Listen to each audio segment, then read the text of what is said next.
Now that we have discovered the two measures of univariate data, the center number and the spread number, we're going to look at data displays and describe these. Three of the most common data displays for univariate data is histograms, dot plots, and box and whisker plots.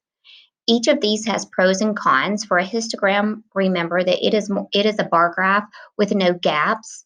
It works well with large sets of data, and a specific value can't be determined because it's in intervals, and the median is not readily seen. For a dot plot, this is best used when you have a small set of data, and the median, again, is not readily seen. For a box and whisker, this goes back to our 5-stat summary, which divides our data into 4 equal parts called quartiles. It does show possible outliers, and the median can be seen. So when we look at the spread of data in a display, it tells us if it's clustered together or more spread apart. You can see in the graph to the left that this has less spread. It means the data is clustered closer together, which means it's more predictable.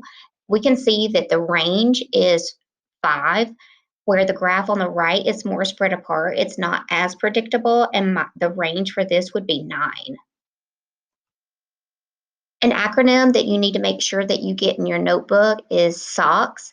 We're going to be describing our graphs, and the 4 components that you need to include in your sentences is the shape of the graph, if there's any outliers, which center you're going to use.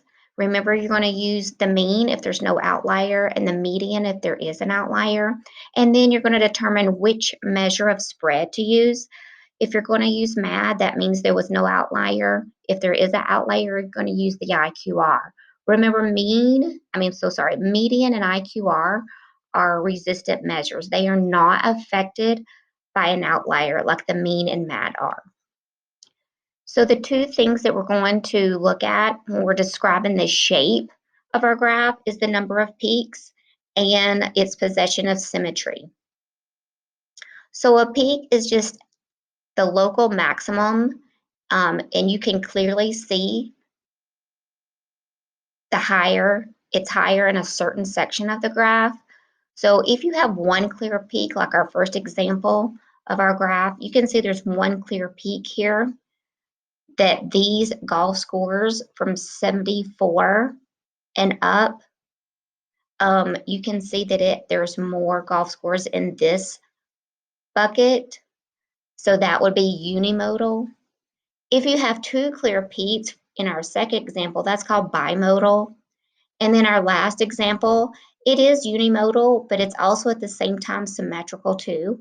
So if you have a symmetrical unimodal graph, we call this the bell-shaped curve. So let's describe the graphs according to just the peaks here. So in our first example, our science grades, we can see that this bucket represents grades that are Bs, and it's clearly seen that this student makes mainly Bs in their science class. So we're going to call this unimodal. For the ELA grades, we can see that this bucket that represents the grades of Cs and the bucket of As, this is clearly 2 peaks, so you call this bimodal. Now let's talk about the shapes. There's 3 different shapes for our graphs. Symmetric, that means the left half and the right half mirror one another. If you have data that lies either on the left side or mainly on the right side, we call this skewed.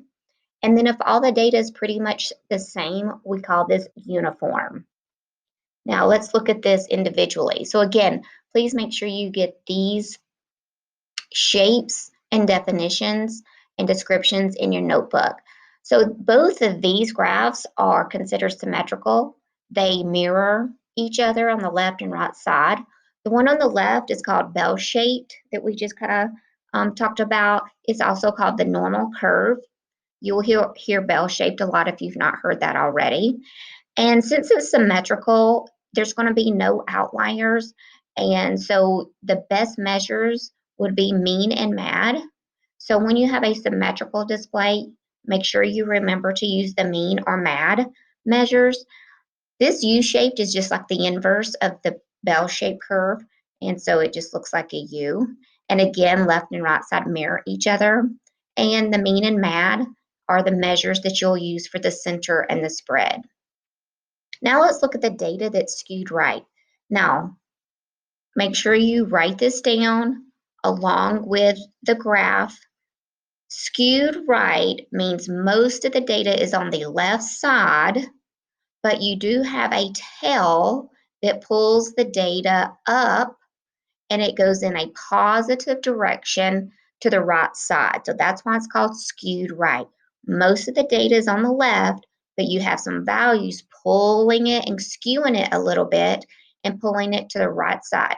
So because our values are being skewed, that means we possibly have an outlier. So you're going to use the median for your center measure and your IQR for your spread measure.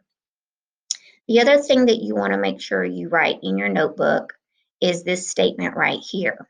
Let's just say that our mean and median start out to be the same in a set of data. And then values are added to this data set, and it's starting to pull your average up some. So that means, so if our mean and median started out to be the same, and I started adding values that were larger, pulling my mean up, skewing it to the right a little bit, it's going to be pulled and become larger than your median. Now let's look at a data display that is considered skewed left. Most of the data is on the right side. So here's most of our data set. However, we do have some data that's pulling our graph down toward the left, and that's why we call it skewed left. The tail is going left, and it's going in a negative direction. And it's going to be the same idea. Because our data is being skewed, we're going to use the median and IQR.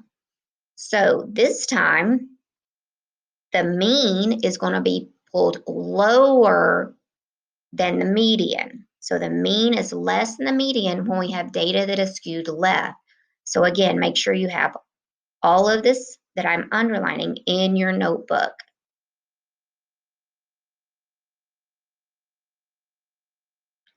And then the last set or display description is uniform displays. And this just means all of our buckets are pretty much uniform.